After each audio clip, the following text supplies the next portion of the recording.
Oi pessoal, estamos aqui em mais um momento Moda Alegre para vocês, aqui no nosso estúdio, na Macro Office, esse espaço incrível com mais de 50 salas para vocês poderem receber aqui os funcionários, eventos corporativos, treinamentos, enfim, um mundo de opções para vocês. Hoje a gente está aqui para apresentar com muito prazer ela, que é uma super entusiasta das causas sociais, do empreendedorismo social, advogada, professora, Priscila Gassis, seja bem-vinda! Muito obrigada, muito obrigada. Estou muito feliz de estar aqui hoje contigo e de apresentar você, que é uma pessoa especialíssima, especial demais, né? E especialista também na sua área, né? No seu negócio. Contando um pouquinho para vocês dessa pessoa que está aí contribuindo para a execução, para o desenvolvimento do nosso programa de empreendedorismo social Moda Alegre. Então, Pri, seja bem-vinda e fala um pouquinho aqui da tua história, como é que tu te formou advogada, como é que tu te formou professora, como é que tu tá atuando aí junto comigo, né? A gente trabalha junto aqui, uma parceria na consultoria de empreendedorismo social. Pode te apresentar. Então tá, né? Eu sou Priscila, então comecei bem cedo lá fazendo magistério, então, né? Comecei docente, sei lá, com 15 anos. E gostei muito, me apaixonei, dei aula na educação infantil e séries iniciais, então, né? Eu comecei a ver que realmente é nos pequenos que a gente forma, né? O caráter das pessoas, né? E esse entusiasmo, e trabalhei em comunidades muito carentes, assim. Então, eu fui desenvolvendo esse senso de pertencimento, de propósito, né? Em ver que realmente, né, a área da educação, da transformação, ela começa, né, nas pequenas organizações ali dentro do núcleo familiar, né, da família. Não adianta a gente trabalhar só com a criança, a gente precisa mais do que isso, né, também os pais, né? E isso super casou, né, com o Moda Alegre, né, e com os propósitos. Então, eu fiz essa parte de magistério, eu era muito jovem mesmo, né? E acabei, né, por uma situação do destino, pelo magistério, indo para o Tribunal de Justiça fazer estágio e me apaixonei pela área, então, do direito, né, achava muito bonito, né, e muito próximo ao que eu gostava bastante, essa área de argumentar, de defender teses, né, de defender ideais. E na oportunidade eu ganhei 2 bolsas de estudo, né, uma para medicina ou para direito. E numa situação eu acabei entendendo que medicina não era para mim, eu não podia com sangue, enfim, e acabei, vou pro direito mesmo, acho que a minha vocação tá lá na parte de argumentação, né, lógica, argumentação, enfim. E aí fui pro direito, né, aí, né, durante toda a faculdade eu fiz muitos estágios, então conheci bastante áreas do direito, né? Me envolvi muito com a área trabalhista, né? Que eu tive muita afinidade, né? Até pela essa questão de senso de justiça e de propósitos, né? Também trabalhei tanto para a área patronal quanto profissional. E aí acabei abrindo meu escritório, né? E fui chamada para fazer assessoria numa empresa pública. E comecei a atuar nas 2 áreas, tanto no âmbito público quanto privado. Hoje eu já atuo há mais de 12 anos entre o público e privado, também trabalhei no executivo municipal, trabalhei no executivo estadual, então foram questões, e sempre também estive envolvida com questões sociais, né? Tanto nas comunidades que eu pertenço, porque acredito que a responsabilidade social é de todos, né? A gente não pode também só colocar isso para o poder público. Então, por esse senso de propósito, de justiça, né, eu digo, a gente começa a trabalhar né, essas questões, tanto de corrupção, enfim, dentro da nossa casa, né? A gente quer mudar, de moral, né? A gente quer mudar o mundo, mas a gente não consegue transformar e, né, separar o resíduo em casa.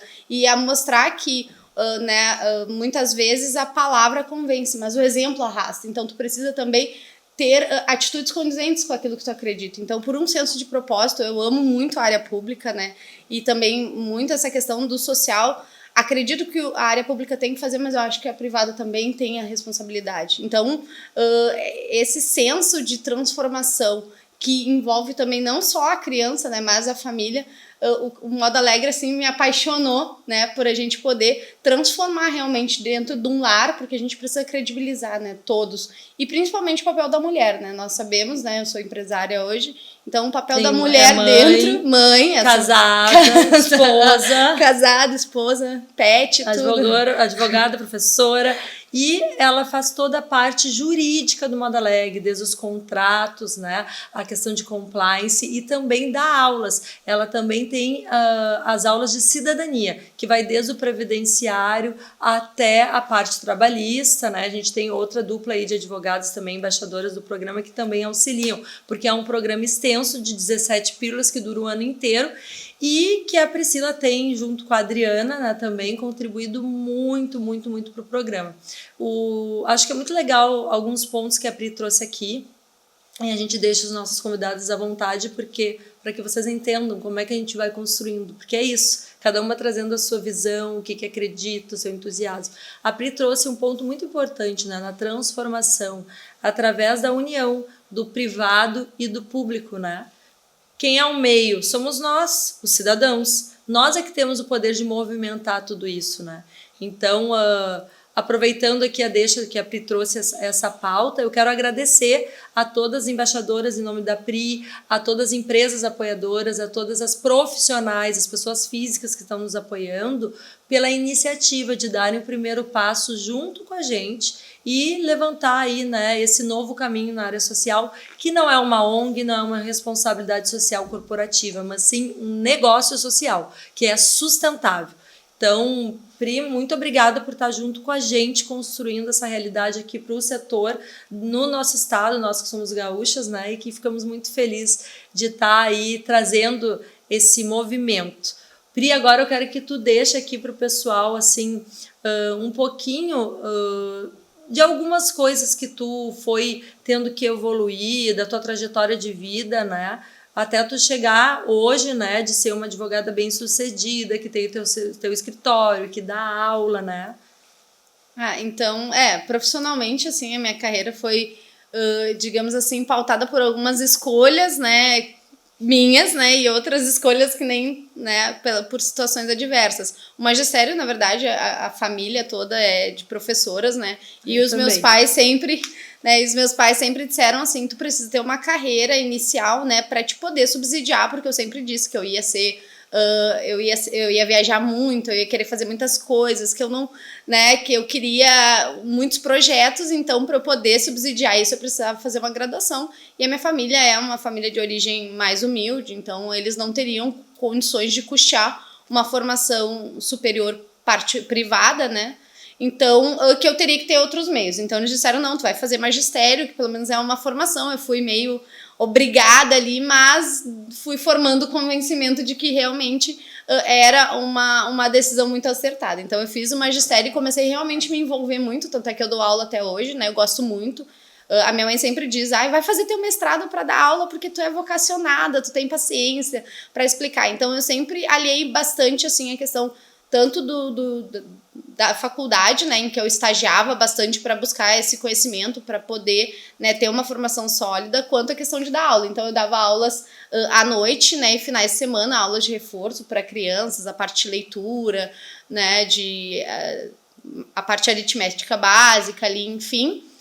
Então eu fui, né, aos poucos, né, me formando e fiz, né, o meu laboratório, que eu chamo, que foi meu último semestre de faculdade, em que eu fazia todo mundo ajuizar ações no juizado, quando as pessoas eram lesadas, meus avós, eu assim, não, vamos lá, porque eu verifiquei, então eu fazia as petições iniciais, eles iam no juizado, eu acompanhava nas audiências para entender bastante o processo. E aí, quando eu me formei, né, eu fui chamada no escritório e em seguida eu decidi, não, vou abrir o meu próprio escritório.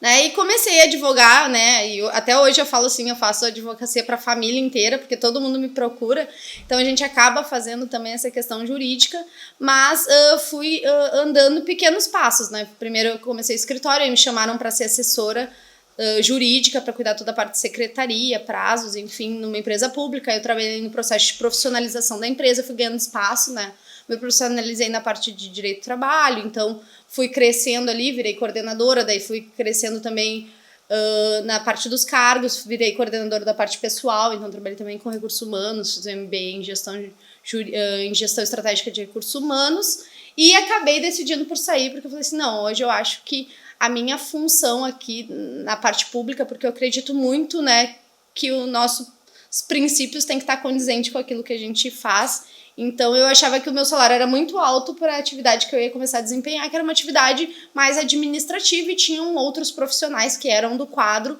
que poderiam assumir. Então eu decidi que eu ia sair, e aí eu pedi desligamento, E aí foi nessa oportunidade que me disseram, não, então vai no banco de talentos da prefeitura e faz teu cadastro lá, que eles podem te chamar. E, né, acabei fazendo, e a pessoa que estava de coordenadora foi minha professora no MBA de gestão estratégica. Ela falava muito comigo, ela, ai, Priscila, eu acho que tu é genial, assim, tuas colocações, acho que tu acredita muito no que tu faz, né, tu precisa procurar coisas que tenham um propósito contigo, acho que tu vai se dar bem. E ela no dia foi que me recrutou, e ela, não, a gente tem uma vaga perfeita para ti, né, tu prefere mais a parte jurídica ou a parte mais de estratégia? Eu falei assim, eu gosto da parte mais dinâmica, eu acredito que eu tenho mais a contribuir pela essa mix de coisas que eu já fiz na minha carreira.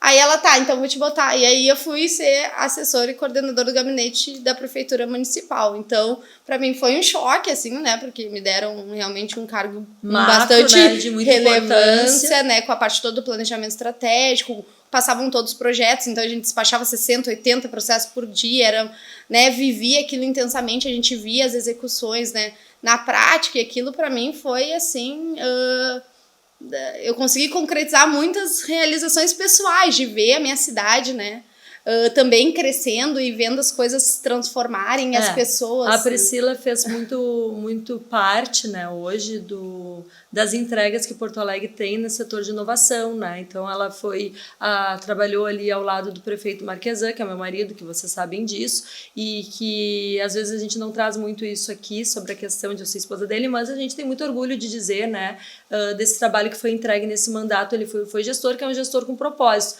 Como a pauta é empreendedorismo social, né, e tudo começou nessa época, a gente não tem por que não falar isso também, né?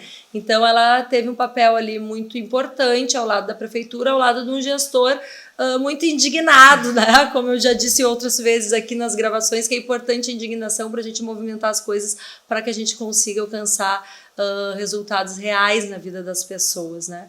Então, Pri, eu quero te agradecer a participação aqui, quero que tu deixe uma mensagem para as pessoas aqui da importância, né, da gente realmente fazer esse movimento, né, de empreender socialmente, né, e a importância das tuas pílulas, né, que são as pílulas de cidadania, e que foi uma das pílulas que eu fiquei muito surpresa, que foi um resultado na hora, instantâneo. As costureiras nas aulas delas já baixaram o app do INSS, já se inscreveram ali no INSS, né? Então, fique à vontade aí para encerrar o nosso quadro de hoje aqui na Macrooffice, no Momento Moda Alegre. Então, a primeira coisa que eu gostaria de deixar é que a gente não pode deixar de acreditar que o amanhã vai ser melhor do que o hoje, né? Porque senão a gente não tem objetivos, né? E todos nós somos responsáveis, de alguma forma, pelos resultados das escolhas que nós tomamos hoje. Então, é importante que nós consigamos também credibilizar os projetos, né? Entender que há pessoas que fazem um trabalho sério, que querem um resultado efetivo. A gente precisa ter indicadores, né, metas, a gente trabalha bastante com projetos, porque se a gente desacreditar, a gente acaba não fazendo, não tomando nenhuma atitude hoje, e o nosso amanhã vai ficar só nessas questões de submeter às escolhas dos outros. Então a gente precisa escolher também, né? Nós precisamos saber que o resultado também passa pelas nossas mãos, mesmo que nós sejamos uma pessoa só, a gente já tem uma família, e o núcleo familiar tem os nossos filhos, tem os colegas dos nossos filhos, né? Tem as irmãs, os pais, os tios. Então, nós já nos envolvemos com várias pessoas dessa sociedade. Se nós conseguirmos mudar uma pessoa, a gente tem reflexo em mais de 50 pessoas. Então, se eu pudesse deixar, né, e deixando aí uma mensagem, não deixem de acreditar e não deixem de fazer. E né, eu falo bastante sobre a questão do direito previdenciário, né, nas pílulas, então fico bem orgulhosa com o resultado, e espero, né, que as pessoas também consigam atingir seus objetivos, porque eu quero que nós todos tenhamos as mesmas oportunidades, né? O que nós vamos fazer com elas, bom, daí é bem individual, mas que a gente não deixe de fazer, né? A gente não se omita, não peque por omissão, né? Peca por ação, mas não por omissão. É isso aí.